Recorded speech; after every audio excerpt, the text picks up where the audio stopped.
Kia ora, Craig Murray here from the Small Business and Entrepreneur Festival, delivered to you by DHL, connecting your business to the world. Today we've got two guests on episode number 5, and we're super pumped to have them, Rachel Taulelei and Tabitha Harris, and we're going to be zoning in, niching down on brand strategy and business strategy. So without further ado, I'd like to introduce both Rachel and Tabitha. Welcome to the stream. I'll just bring you on. Kia ora. Kia ora. How are you? Great. Awesome.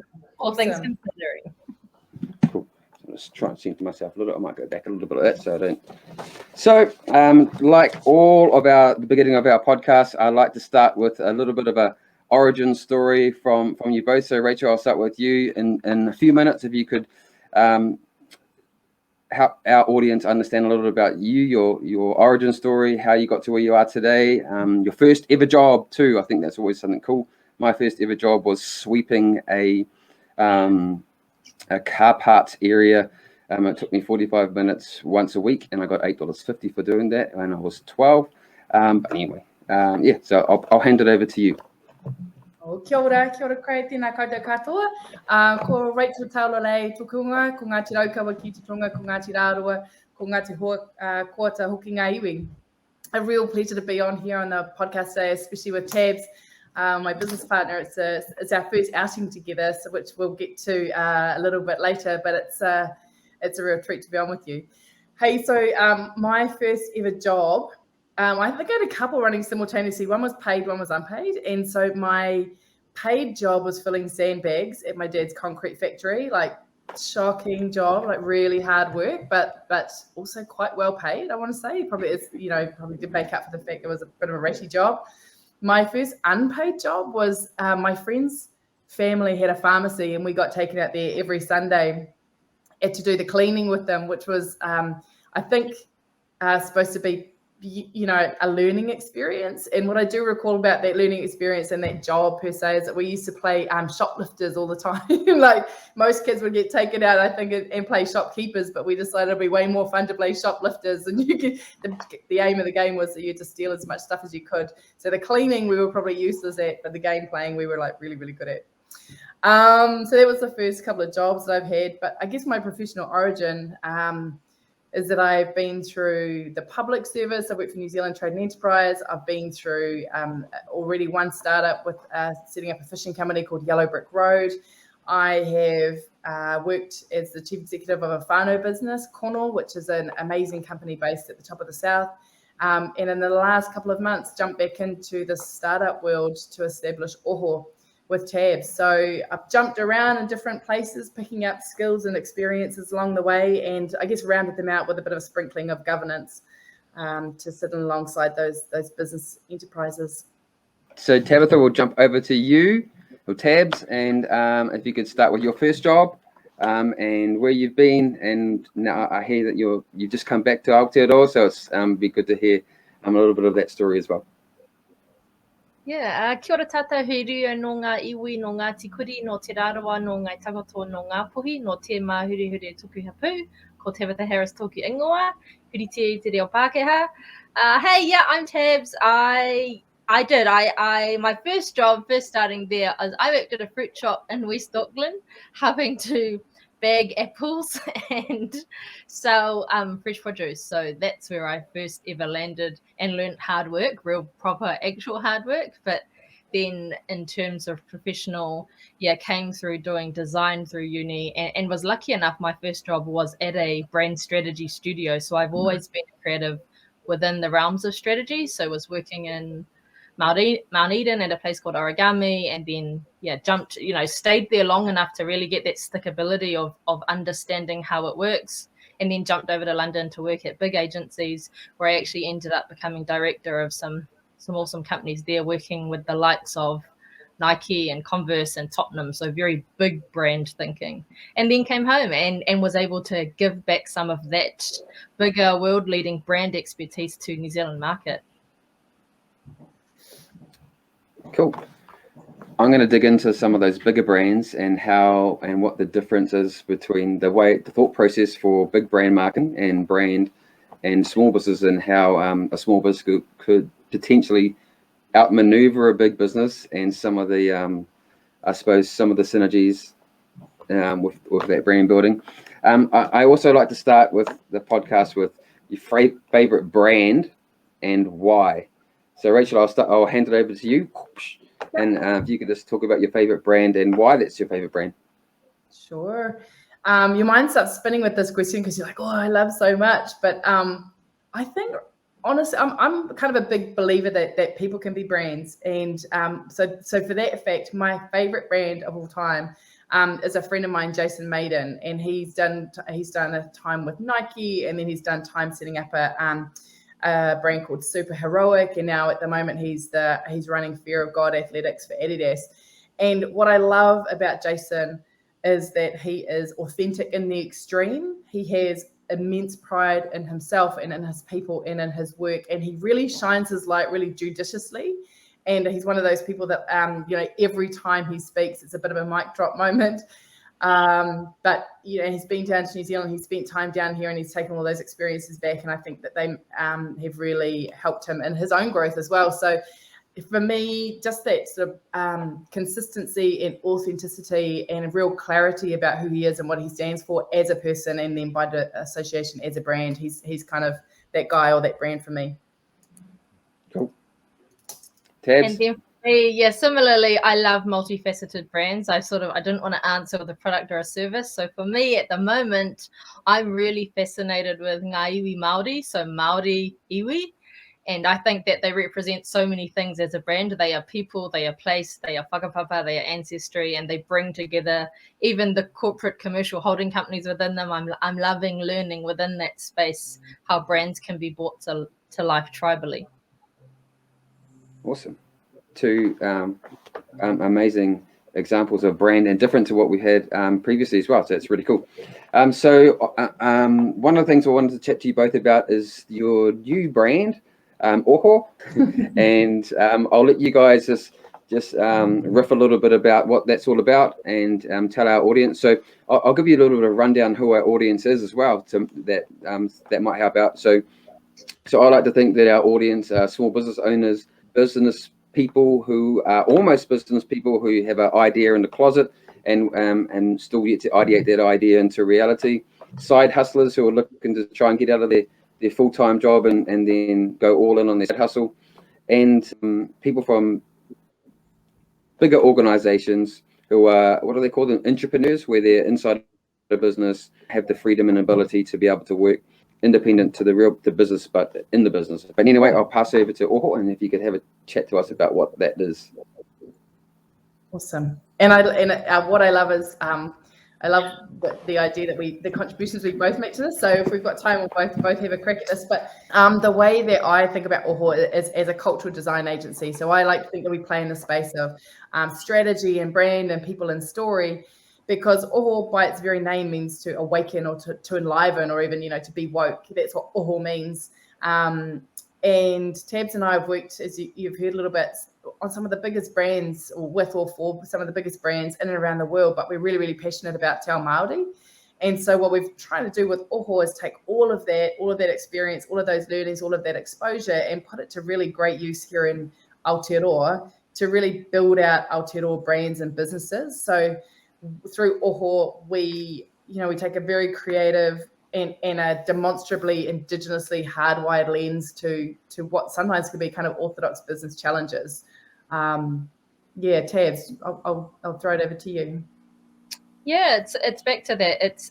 Oho is to awaken, to enlighten. So it's really for us, a lot of brand strategy and even business strategy is there's been a lot of smoke and mirrors in it, and it's about providing those really pragmatic skills that provide that actual awaken, where you are more in control of your own brand than leaving it to external brand teams too. So we really try hard to give you the direction in which you yourself have to head. It's about working together to get you on a path, but definitely it's about leaving it to you to be able to do the world building of brand with what you have in mind. So passing on the rako once we're done with it, that you're in a very clear vision and ahead for your direction or brand. Rachel, you would you say that you're more in tune with the business strategy side? And if so, what's the difference between business strategy and brand strategy, and are there any parallels that you see?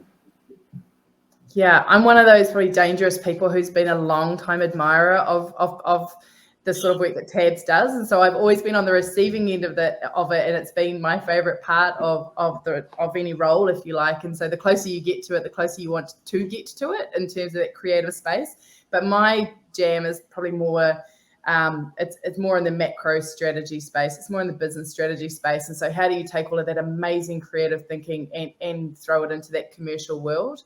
Because there are some realities behind how it might land or how it might be received. So for me, I do think there's a difference between business and brand strategy, and I'm going to leave that to Taz because she's got some really amazing thoughts in that space. But for me, strategy is really, it's a vision with a plan for how to achieve that. And for me, a strategy has most of the pieces of the puzzle of how you can get from A to B, but not all of them. You got to leave yourself open a little bit for what might happen along the way.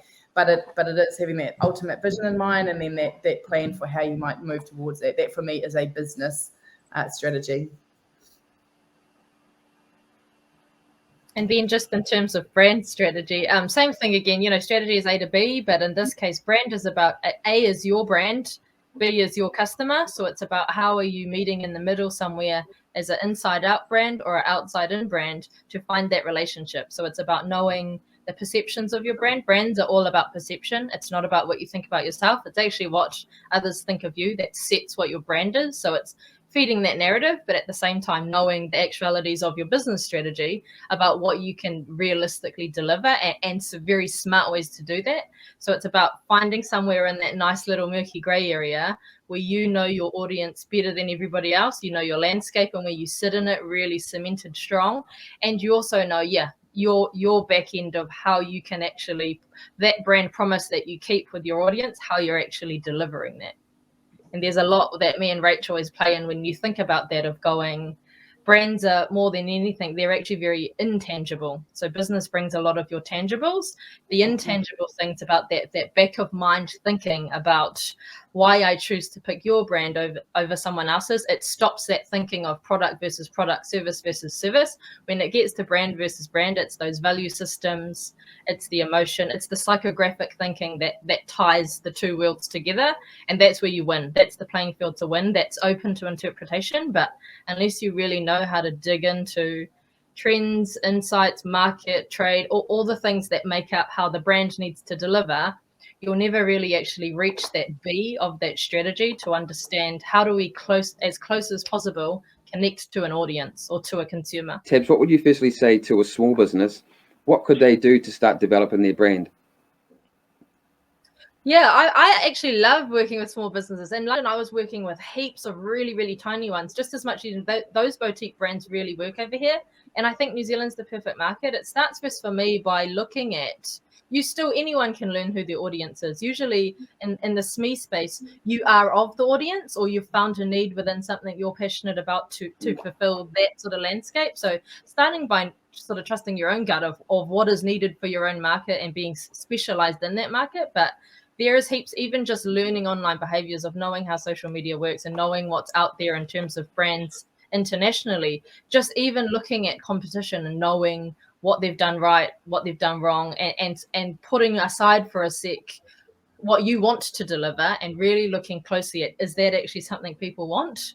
And then looking at behaviors and lifestyle. What are these, it's one thing to say we want a high premium product for a customer and thinking of a customer as someone who likes fancy things and looking more at, is it because they're early adopters? Is it because they're more ethical that they're willing to pay a higher premium? Is it because, there's all these other things that if it is early adoption, what drives that? What is that need for wanting to be ahead of the pack? It's those behaviors behind that really drive true brand thinking versus just saying, I want you to pay more and I've told you that it's a bit more quality. That's not brand building. That's just promising a statement that everybody said. It's working out the psychological things about why more than anything.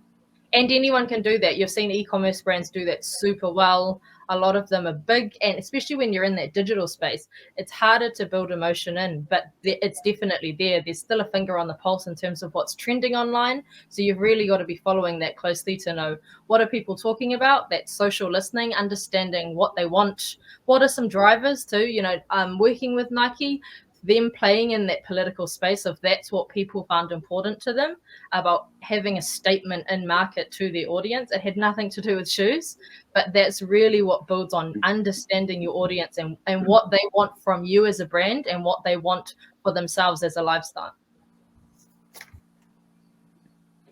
What do you think is the difference between brand and marketing?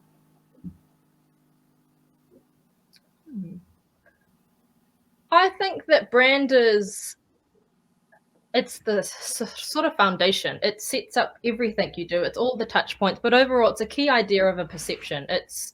I love the Jeff Bezos quote of a brand is what people say about you when you leave the room. That's a brand.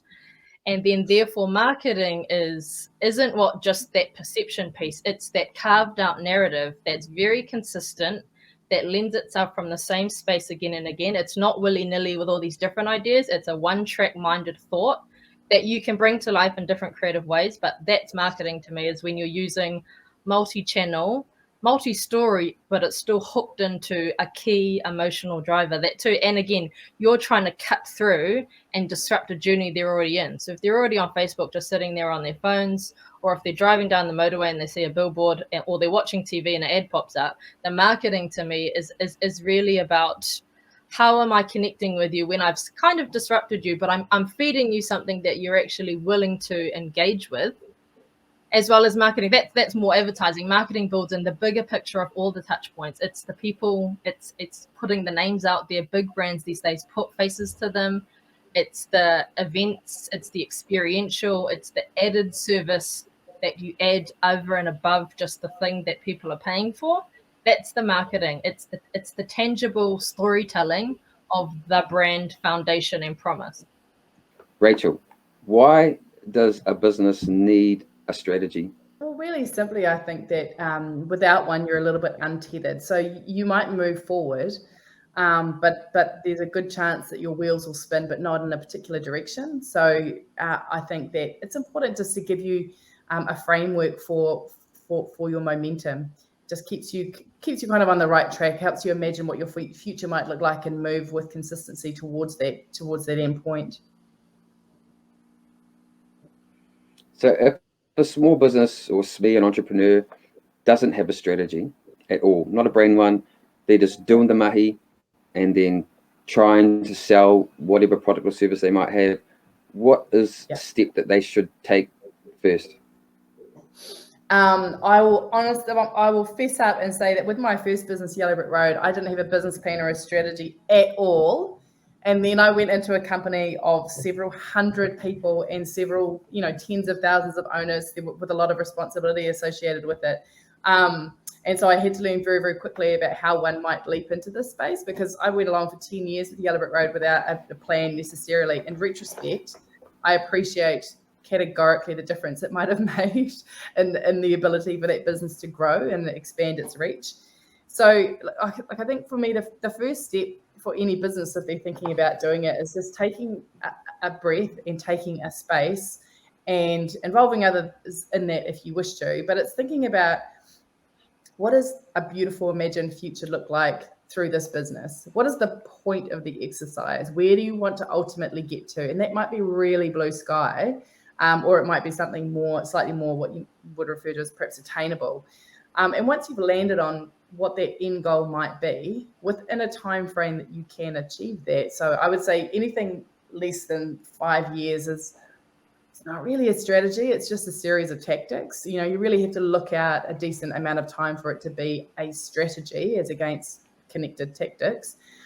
So decide yourself what that imagined future looks like, and then start putting in the pieces of the puzzle that brings it back to you in this moment, of this day. So it's, and that can be an amazing experience. And some of the work that Tabs and I are doing with helping people understand what that beautiful imagined future looks like is so rewarding. It's rewarding for us to hear it, but it's rewarding for them to take a moment amongst themselves and collectively agree or have a conversation about, what's their kaupapa? Why are they in this game? What is the ultimate point of the exercise? So it can be a really fun, rewarding exercise to do that. Strategy doesn't have to be like pulling teeth. Strategy should be fun. Tabs, with you, what about a brand strategy? Because like my dad, he was a carpenter. He had no strategy. He just built houses, and word of mouth was his strategy. And it was still is now, I suppose. He does the good work, and that person will tell the next person, and hopefully he'll get some more work. And that's sort of how he did it for 50 years. But times are changing now, when we're not just competing with a next door neighbor, especially online. We're competing globally with the Jeff Bezoses. We're competing with the eBays and the Trade Me's, and so how can a small business develop a brand strategy that's going to set them, or even put them on the stream to stop people to purchase from them? I'm not stop people, I mean to make them purchase. Yeah, I think that I love, first of all, for SMEs, first it starts with, you've got to have that drive to just jump out and do it. There's a bit of that where you can't over intellectualize and have it all sus, because a strategy at the end of the day too, it's not an 100% assurance of anything. It's just using the very best bet of knowing the very best about your landscape to enter the right way. But I first always start with, don't forget your reasons why you wanted to start it, and that's really what drives you. And then a lot of the things in the back of your mind, you even know about your craftsmanship or your work, you wouldn't realize actually is strategy, is incentivizing, and is selling. And it's just putting that to paper, putting it down, working out, does that sound like everybody else? Just even just remitting yourself to go, do I sound like something different, or am I like exactly everything else? But even within that, you go, but you're you and you're not them. So what would be something within who you are that makes, what are your drivers and your purposes and your passions that make you you, and that therefore becomes your brand. But I always like to say for smaller, this thinking, I really don't like when it's given just to the big companies. It really does work at every level, and there are a lot of awesome even youth brands out there that have had no strategy but done really, really successfully done great things, because they don't realize that how they're moving is very strategic and very curated and very single-mindedly moving throughout a space. And that in itself is their strategy. They just haven't known that way of working is still very much done in a very curated way. So it's about knowing, don't be willy-nilly, don't jump around, stick to what your offer is, and sell that single offer. People don't want to hear thousands of reasons that you can be all things to everyone, because being all things to everyone is being the same as nothing to no one. So it's working out exactly what you are, and then selling that on the tin, knowing how to be confident to say that you are better than others, that you have something different to others. We all have that sort of cultural nuance of being a little tall poppy, and it's about understanding that we have to get past that, because you're there to serve your consumer and they want to know that they're getting the best. So it's not you looking like you're bigging yourself up. It's actually just knowing that you can confidently have something worth having. That's some really good insights for small businesses. So do you think a strategy always needs to be written down, or if it's just intuitive, a solopreneur, so just one person, you can just keep doing it? Or does it have to be, do you feel like it has to be written down to make it real? I think if you want to be a solopreneur for the rest of your life, then keep it in your head. That's fine. I think if you actually wanted to grow your business and involve others in it, i.e. get scale with your business, then yeah, you need to write it down, because it needs to be shareable. It needs to be scalable. It needs to invite others into that conversation, because if it's all in here, it's only ever going to be yours, and that's not a great way to grow a business. As if it's all just kept upstairs. So yeah, I mean, I'm a fan of writing it down. I am too. I would say overall in today's age, you're never going to operate single-handedly alone. You're very, or especially if you're trying to grow, and not just in terms of size, but in terms of reach or growth, or just bigger sort of operations. You want to make sure that everybody is on the same exact page at you of what the brand represents. And if a lot of that's in your head, that's not going to happen. So it's about, making sure that every stakeholder, and even consumers, they want to see what you have to say about yourself. So you can't even, there's a way to write within describing who you are to your audience. So everyone needs to be on that page in different ways. Sometimes it's more internally you write that out quite specifically, whereas externally you write it a little more creatively and a little more engagingly. But yeah, at some point, even if you are operating successfully without a strategy, it's more intrinsic to you, and you definitely, that's more when you're really skilled at your expertise. For most people who still need to operate with still trying things out, working out where they're going or what they're doing, it really helps to just put pen to paper to go, this is where we started and this is why we do what we do, so that when other things come in, you're not moving with the times, because there's always going to be R&D, there's always going to be innovation, but you got to at some point stick to what you do. You can, evolve the process, but you can't keep wiggling, otherwise you're not consistently selling anything. You're just sort of being washed with the tide, really. I think as well, to that point, it doesn't have to be a Jerry manifesto, Jerry Maguire manifesto style strategy. Like, it doesn't have to be 1,000 pages, it doesn't even have to be 100 pages, it doesn't have to be 10 pages, quite honestly. Like, it has to turn up in a way that is meaningful to you as the owner of that strategy, you the person or you the team. Like, it simply has to be meaningful. And if that's 2 pages or 10 pages or 15, whatever the number, like, you choose it. It's the very act of putting thought to paper that brings it to life, I think, in one sense. So yeah, I don't think people should get too hung up on necessarily, going to the internet and Googling strategy template.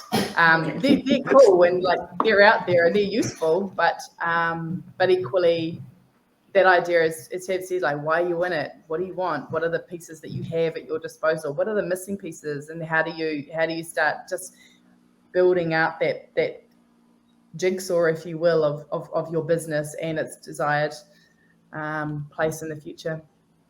It's all back to awareness, really, all of this. That's why Oho is a great name for all the things that we do, because it's back to, there's things you're going to be aware of within your own sector, within what your offer actually is, but there's also going to be a bunch where it really helps to get outside perspective on what actually is happening, whether that's directly from competitors or just from knowing and doing those market research groups with different types of audiences to really scratch at the itch of what's really happening in terms of whatever your landscape is. So you want to make sure you're getting that all down so that you don't have any preconceptions or biases on who your audiences are or what they actually want. We've written down our strategy.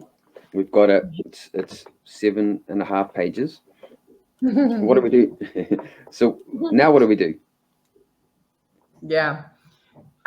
One of the things that I've seen kind of happen time and time again in businesses is that a strategy is written at a certain level of an organization, and then it's dropped on everyone's desk and they go, great, there's a strategy, like, let's go. And for me, that skips a beat, because, your team, whether it's you as an entrepreneur, that's kind of easy because you're the only one if you're a solopreneur. But if you have people around you, whether it's 2 or 5 or 10 or 20, they have to know it and love it and want it as a strategy. And ideally, they've been part of building that strategy, because the easiest way to get people to sign on to something is to have them build into it. And so if you can have every person seeing themselves in their strategy, you're away laughing. But, one of the first things, if they haven't been a part of it, then having them know it and understand it, because the strategy has to manifest itself through them. That's the outlet for the strategy, is through your team. So I think, for me, having them know it and love it is the first part, and then kind of taking that strategy, if it's 5 years out, putting the marker in the sand 5 years out, and then literally taking every component of what it would take to get from here to there and tracking it over those 5 years. So when are all the major milestones going to drop? Loosely, not by hour and time of the day, but loosely, when are they going to drop? Who's going to do that? What are the missing pieces? And really just start to break it down into its component parts. We've got a strategy. It's written down, and we're all going towards the goal, the strategy. And then we've got all of these new challenges that are coming our way. COVID being one, lockdowns being one, supply chain issues, getting things delivered being another one. When is it time for us to change direction or look at a new strategy or completely stop it? This is slightly idealistic, but I do believe it. And that is that if your strategy is strong enough, it will unless there are like really profound challenges and you're operating in a space that no longer exists, for instance, your strategy should endure. It's so because what you've painted out is the end point. So if I think about one of the strategies I was a part of, and we were going to double in revenue and double in volume in various parts of our business, whether it's an environmental threat or a pandemic or labor shortages, those are the challenges you overcome as you get towards your end goal. And so I don't think necessarily or ideally the end goal changes, but how you get there always, as Tab said, like you can't remain so rigid that you can't be flexible. So for me, the strategy should endure whatever threats or challenges come its way. It's your response to those threats and challenges that keep you moving in the same direction, but maybe just not in the same way. So you will have seen a lot of companies change their engagement with consumers from brick and mortar to online. Now, that probably didn't change their strategy and their vision per se, but how they get to that same point, it definitely changes because those are the outside influences or the extraneous circumstances we have to deal with in the process. But I'm not one who would be quick to change a strategy. I'd be quick to change my behaviours as a result of the environment we're working within. I would say that too. I would say, Rachel, right in saying that to me, a strategy isn't it's not an end outcome. It's not a finished thing, and then you wait for the next one. It very much so. It's your plan of attack, and it's your best foot forward of a plan of attack. But in terms of brand strategy, it should have within it a vision or a mission. It should have a purpose, and it should have a position. So without those three things, it's the wobble. So in terms of the purpose, that's why do you do what you do beyond making money? So it's much more than revenue based. It's the bigger picture of, why have you jumped ship? Why are you starting this awesome business on your own or with people, or what's that bigger? Why do you choose to contribute your skill to the world? Or who are the people you're really trying to provide something to? Even the vision, where are we heading? What's that bigger picture at the end? And that can be very soon, something quickly to solve. Like there's lots of brands coming out around climate change or around just response to topical issues, but that should be steering you that way. And sometimes that vision can slightly move, but at the same time, you need to know first your purpose of where you've started and why, and then where you're going. And then there will be things that come into play along the way, but that's where your position is. You choose a position in market, and you don't often reposition unless either someone else's another entry into the field or a market lead has budged you out the way, or you've just, unfortunately, that position you can't meet. So without that's usually when you get more to repositioning than a full re-strategy. It's more tweaking the position and market. Awesome. So I'll ask one more question for you both. What would be your number one piece of advice for a small business, an entrepreneur, or someone who's listened to this podcast who's got a business but has no strategy? Well, I guess to the point of the discussion we've been having, it's like, get one, without sort of oversimplifying it. Or at least, force yourself to have those thoughts. And I know exactly what it's like to run your own business and to be so eyeballs deep in it that you're like, look, I'm buying, I'm selling, I'm making, we're moving, it's awesome, I'm hiring, we're all on our way.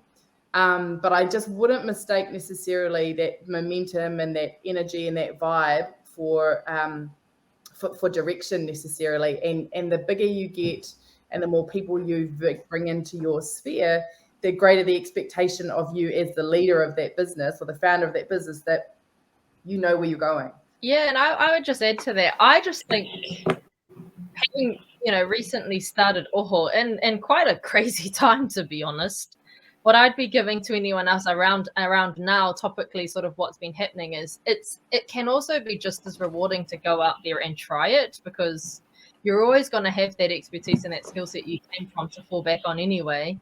You might as well just be pushing something you're really passionate about. Clearly, if you're even in the mindset of thinking of starting something, you're already really sort of keen to try that out. So I would just push past any of the fears that you'd have about the what ifs, get into it, and then really just learn your craft, learn your landscape, learn your audiences. You can do that with a lot of people too. There's a lot of people you can reach out to help you. In New Zealand especially, we're one phone call away from a lot of people here. there's a lot of people you can reach out to online too. So there's always help there. And then it's just about how will you choose to really try fine tune not just your product or your service that you're awesome at, but definitely more your brand and your bigger business thinking, because everyone could always do with a little more in terms of how to elevate that. I would totally endorse Tab's comment about just getting in, because we both left our respective roles to give this a crack. And I had people say to me, "Oh, aren't you scared?" And I'm like, not really. I mean, what's the worst going to happen is that it doesn't work and people don't want to be around Oho, and they don't want to better understand their amazingness about what's in their businesses and how we can help them bring it to life. It's the worst that can happen is that doesn't work. You try something else. And that's being a little light on people have livelihoods, and you do have to plan it, and that the kind of just like up and over scenario doesn't work for everyone. And we had to think about how that would work as well. But I think for me, one of the things that's happened in my life professionally is that ability just to say yes to most things that pop up, because unless they're sort of really unadvisable and or illegal, you should give things a crack, because that's when really exciting opportunities show themselves, and one leads to another, and as you go, you're building confidence in your own abilities, and then before you know it, your business does have that direction. It does have that real gem of scalability, and you're rolling. Well, I think that's probably the most perfect way to wrap up this podcast. So episode number 5 with Rachel and Tabs done and dusted. We've spoken really in depth about business strategy and brand strategy as well. Hey, thank you so much for your time. It is really appreciated for myself and all of our audience too, because the knowledge from both of your minds is truly valuable, and thank you very, very much. Cool. Kia ora. Awesome. Thanks. Thanks, guys.